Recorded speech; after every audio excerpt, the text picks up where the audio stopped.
Every normal person, in fact, is only normal on the average.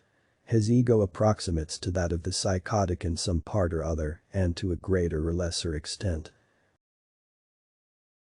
The only person with whom you have to compare yourself is you in the past. Unexpressed emotions will never die. They are buried alive and will come forth later in uglier ways. From error to error, one discovers the entire truth. In the small matters, trust the mind, in the large ones, the heart. We are never so defenseless against suffering as when we love. The ego is not master in its own house. A man should not strive to eliminate his complexes, but to get into accord with them. They are legitimately what directs his conduct in the world. Thought is action and rehearsal. Out of your vulnerabilities will come your strength. One day, in retrospect, the years of struggle will strike you as the most beautiful. The voice of the intellect is a soft one, but it does not rest until it has gained a hearing.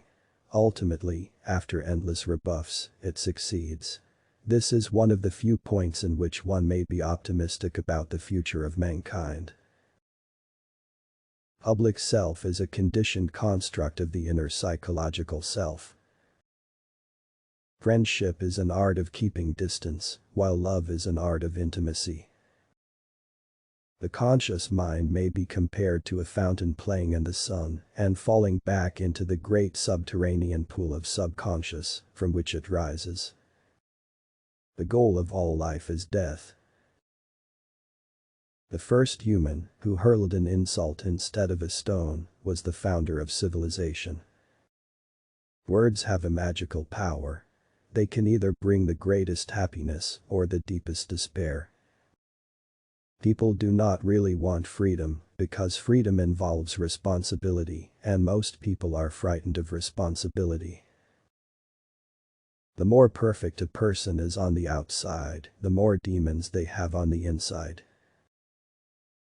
We are what we are because we have been what we have been, and what is needed for solving the problems of human life and motives is not moral estimates, but more knowledge.